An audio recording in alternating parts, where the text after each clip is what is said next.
बच्चों अभी वो समय आ गया है जहां पे कि स्टूडेंट से लेके टीचर से लेके सारे इन्फ्लुएंसर, सारे न्यूज चैनल्स, मैं चाहता हूं कि आप लोग सभी लोग नीट वाले बच्चों के लिए अब स्टैंड लीजिए। इस साल के बाद आने वाली जो अपकमिंग जो फ्यूचर जनरेशन होगी नीट एग्जामिनेशन की, वो बहुत ज्यादा उसका सिनेरियो खराब होने वाला है। नीट 24 के रिजल्ट हमें समझ में आ गया है जी। और यहाँ पे कुछ फ्लॉज हैं, कुछ इवेंट 2-3 दिनों में घटी हुई है, और इसमें हमारा क्या सजेशन है और इसमें आपका क्या सजेशन है और आप लोग अपने एंड से क्या कर सकते हो और मुझे क्या करना है।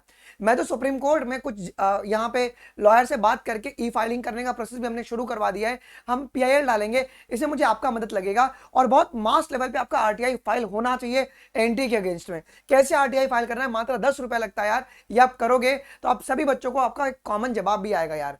ये इवेंट क्या क्या दर्शाए, सबसे पहली बात, ये बड़े बड़े कोचिंग वाले क्यों शांत बैठे हैं, मुझे ये क्यों नहीं समझ में आ रहा है। Why only we are concern. यार हम ना बहुत मास लेवल को पढ़ाते हैं, तो हमको पता है कि एक बच्चे का जिसका 600 नंबर आ रहा है वो उसके घर वाले कितना खुश है, लेकिन वह बच्चा अंदर ही अंदर घुट रहा है कि मुझे सीट मिलेगा या नहीं मिलेगा। इसका जवाब नहीं है किसी के पास, क्योंकि मास लेवल पे तुमने यहाँ पे कुछ फिशी चीज कर दी है, हमें बिल्कुल भी समझ में नहीं आ रहा है। तुम देखो यार बच्चों, कौन कौन सी इवेंट यहाँ पे घटी हुई है जी। सबसे पहली बात, एनटीए ने सडनली ग्रेस मार्क्स डाल दिया है। ग्रेस मार्क्स डाला है और वो कुछ ही बच्चों के लिए डाला है। इसके बारे में हमें पहले प्री इन्फॉर्म क्यों नहीं किया गया। बिना इन्फॉर्मेशन के अगर आप रिजल्ट पब्लिश करो तो उनको बोलना चाहिए था कि भाई हम यहाँ पे ग्रेस मार्क्स डालने वाले हैं।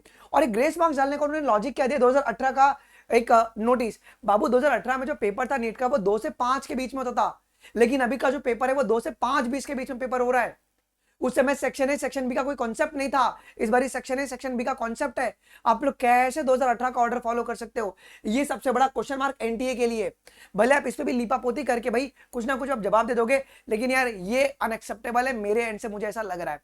क्योंकि यार 2018 का आप वर्डिक्ट अगर आप फॉलो कर रहे हो 24 के अंदर, तो वही बात हो गई ना, तो हम लोग पुरानी चीजों की ओर क्यों जा रहे हैं, कुछ अलग। दूसरी बात क्या है कि एप्लीकेशन नंबर के बेसिस पे आप रिजल्ट कैसे पब्लिश कर सकते हो, ये बहुत बड़ा क्वेश्चन मार्क की बेसिस है। मतलब अगर एप्लीकेशन फॉर्म जल्दी भरता हूं तो मेरा एप्लीकेशन जो आईडी होगा वो पहले वाला आएगा ना, लास्ट का 4 डिजिट।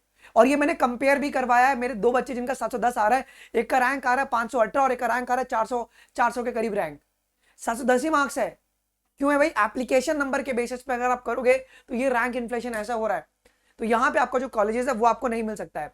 और बहुत सारे स्टूडेंट का तो भैया एडमिट कार्ड ही जनरेट नहीं हो रहा है। क्यों यार, आप इसको लेकर क्यों नहीं कुछ नोटिस डाल रहे हो। ठीक है, अब मुझे बच्चों आपसे तुमको 2 काम करवाना है। सबसे पहले आप लोगों को जाना है, देखो आप लोग इतना कमेंट कर रहे हो ना, कुछ लोग व्यूज के लिए, तो भैया देख रहा हूं मैं 20-30 वीडियो सिर्फ इसी पे लाइव ही चल रहा है उनका। यार इतना डिस्ट्रैक्ट मत हो जाओ। देखो एट द एंड में तुमको एक्शन लेना पड़ेगा। हम अपने एंड से एक्शन क्या लिए मैं आपको दिखा दे रहा हूं यहाँ पे। बोलो जितने भी तुम्हारे फैकल्टीज है उन्होंने क्या एक्शन लिया है आपको। हम करेंगे सुप्रीम कोर्ट में PIL file as a educator के पर्सपेक्टिव में, जिसमें हमें मास सपोर्ट लगेगा। अगर तुम सपोर्ट इस टाइम पे नहीं कर सकते हो तो भाई तुम्हारा और आगे आने वाले जनरेशन का हम बिल्कुल भी हेल्प नहीं कर पाएंगे जी। अब उसके लिए आपको क्या करना पड़ेगा बच्चों, सबसे पहली बात, पहले आपके एंड से ये आरटीआई फाइल होना चाहिए। आरटीआई तुम कैसे फाइल करोगे, ये वेबसाइट है rti.online.gov.in, ठीक है। डिस्क्रिप्शन बॉक्स में लिंक है, तुम चले जाओगे और यहाँ पे सबमिट रिक्वेस्ट के बटन पे आप क्लिक कर दोगे। Second, submit request. अब आगे बढ़ोगे, आइए टर्म्स एंड कंडीशन पढ़ लेना, सबमिट कर देना। सबमिट करने के बाद कुछ नहीं करना, यहाँ पे जो सर्च वाला दिख रहा है ना, सर्च, यहाँ पे सिर्फ नेशनल टेस्टिंग एजेंसी डाल दो, नेशनल टेस्टिंग एजेंसी। ओके ठीक है, चलो आपने जैसे डाल दिया तो ये आपका डिपार्टमेंट ऑफ हायर एजुकेशन के अंदर आ गया है। आप यहाँ पे नाम, अपना पूरा जेंडर और आप अपना आरटीआई रिक्वेस्ट लिखिएगा, आपके मन में जो भी है। ये बिकॉज 10 रुपया तुम दे रहे हो और इसमें तुम्हारे सारे सटीक क्वेश्चन होने चाहिए कि तुम एनटीए से क्या पूछ रहे हो। ठीक है, ये आपको करके सबमिट कर देना, 10 रुपए का पेमेंट लगेगा जो कि आपको अपने एंड से कर देना है। और इसका रिप्लाई वो लोग विद इन 2 या 3 डेज में आपको आपके मेल पे आ जाएगा। तो ये तो आपके एंड पे हुआ। तो ये मास लेवल पे जब आरटीआई फाइल होगा ना, तब एनटीए का आंख खुलेगा। क्योंकि जब ये मास लेवल पे जब आरटीआई फाइल होगा ना, तो नीति आयोग एक्टिवेट हो जाएगी। बोले यहाँ एनटी के नाम पे इतना ज्यादा कैसे आ रहा है, कहीं ना कहीं कुछ लूप होल तो नहीं छूट गया है। तुम सोचो, इससे गवर्नमेंट को भी कहीं ना कहीं समझ में आएगी चीजें ठीक नहीं हुई है। एक ये काम करोगे। दूसरा काम क्या करोगे बच्चों, कि जो हम लोग ने पीआईएल फाइल किया है, इसके लिए पीआईएल में क्या होता है कि पब्लिक सपोर्ट दिखाना होता है। और पब्लिक सपोर्ट के लिए आपको क्या करना पड़ेगा, आपका नाम, एक गूगल फॉर्म का लिंक मैं नीचे छोड़ रहा हूं। ये डेटा तुम्हारा कहीं पे मिसयूज नहीं होगा, ये इसका एश्योरिटी मैं ले रहा हूं।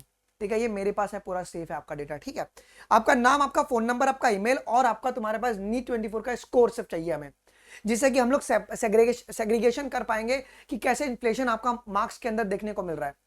ओके, तो ये आपको करके मुझे सबमिट कर देना है, सो जब हम पीआईएल फाइल करें तो हम लोग इसको एज ए रेफरेंस में रखें। और ये पीआईएल में सीधा सुप्रीम कोर्ट में ही फाइलिंग करने वाला हूँ। एक रूल होता है जहाँ पे एक मेरे वकील बताते हैं कि एक क्लॉज होता है जहाँ पे आपको सीधा सुप्रीम कोर्ट में पीआईएल को फाइल कर सकते हो यार। उस क्लॉज को हम लोग यूज करके यहाँ पे फाइल करें। यहाँ पे मेरा कुछ पैसा भी लग रहा है, but that is not a concern about that. But ये मैं कह रहा हूँ, ये मैं कर रहा हूँ, आपके एंड से आपको मास आरटीआई फाइल करना है बच्चों। एक ये चीज हो गया। दूसरी बात क्या हो गई यार, मेरा कुछ सजेशन है, अगर एनटीए ये वीडियो देख रहा है या तुम इसको काटो, तुम ट्विटर इंस्टाग्राम हर जगह डाल सकते हो। मेरा सजेशन ये, आपको सही लग रहा है गलत लग रहा है आप मुझे बताइए कमेंट में। यार कितने लोगों को ये लगता है कि एनटीए को है ना एक स्टूडेंट काउंसिल अपॉइंट करना चाहिए। NTA must appoint the student council. इसका काम क्या होगा बच्चों, कि समझो कोई teacher as a student council को लीड कर रहा है। ओके, किसी भी टीचर को तुम अपॉइंट कर लो और वो रिस्पॉन्सिबल होगा, वो काउंसिल का जो हेड होगा वो रिस्पॉन्सिबल होगा बच्चे के सारे क्वेरी को आंसर देने के लिए। और यही जो लीडर होगा वो रिस्पॉन्सिबल होगा एनटी से डायरेक्ट बात करेगा। मतलब अगर समझो मैं स्टूडेंट हूं, मैं क्वेश्चन एनटी को डायरेक्ट नहीं करूंगा, बिकॉज एनटी को नीट के अलावा बहुत सारे एग्जामिनेशन देखना है, वो इतना भाव नहीं देगा नीट जैसे एग्जामिनेशन को। तो स्टूडेंट काउंसिल बनाया जाए जिससे कि कोई बच्चों का हो तो स्टूडेंट काउंसिल को पूछे और ये काउंसिल सीधा डायरेक्टली उनका जो डीजी होता है एनटी के, उनके कॉन्टेक्ट में रहे, कि जो भी आपका जो प्रॉब्लम रहेगा वो बहुत फटाफट सॉल्व हो पाए और हमको हमारे क्वेश्चन का आंसर मिले। ये सेशन कैसा है मुझे कमेंट में बताइएगा आप लोग। दूसरा क्या है कि भाई तुम रिजल्ट को रिपब्लिश करो। कितने लोग चाहते हो भाई रिजल्ट रिपब्लिश हो मास लेवल पे? भैया मुझे चाहिए कमेंट में, रिजल्ट रिपब्लिश करवाना है हमको। ट्विटर पे मैं इसका एक ट्रेंड भी चलाना रहा हूँ, हैशटैग रिपब्लिश द रिजल्ट, जहां पे यार ग्रेस मार्क्स सभी को दिया जाए। देना तो सभी को दो, सभी जगह भाई टाइम का प्रॉब्लम हुआ है।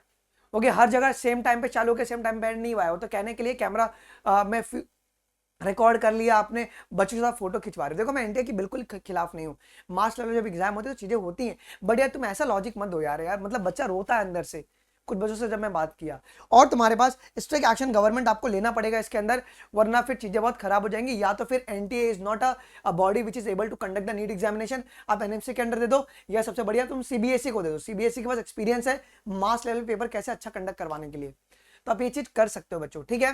अब इसके ऊपर क्या एक्शन आता है देखा जाएगा। लेकिन अगर आपने ये प्लान बना दिया कि आपको नीट 25 का एग्जामिनेशन देना है तो अब देरी मत करो, तुम एक अच्छे टीचर के गाइडेंस में आके तुम पढ़ाई अपना शुरू कर दो। आज अपन अकेडमी प्लस ले सकते हैं, आपको 5499 में सिर्फ पड़ेगा by using code biology live यार। यहाँ पे तुमको पढ़ाई के साथ साथ बहुत अधिक प्रैक्टिस मिलेगा। The more you will do the practice, selection के चांसेस आपके बढ़ जाएंगे। यहाँ पे कंप्लीट जो स्पार्टन टीम्स है वो फिजिक्स केमिस्ट्री बायोलॉजी आपका पढ़ाएगी बच्चों, ठीक है। और आपको अभी जैसे ही कल रिजल्ट आया उसके बाद पूरा रैंक इन्फ्लेशन हो गया, उसके बेसिस पे हमने कॉलेज प्रेडिक्टर भी बनाया हुआ है। अपना मार्क्स और रैंक डाल के कॉलेज को प्रेडिक्ट कर सकते हो। अगर आपके अच्छे मार्क्स आ रहे हैं तो आप जरूर से रैंक का रिवॉर्ड्स का फॉर्म भी फिलअप कर देना। मिलते हैं अगले वीडियोस में, अभी के लिए बस इतना ही। जो भी मैंने आपको काम बोला है आप आरटीआई फाइल कर दोगे और आपको गूगल फॉर्म अपना फिलअप कर देना है, ठीक है। थैंक यू, जय हिंद, बाय बाय।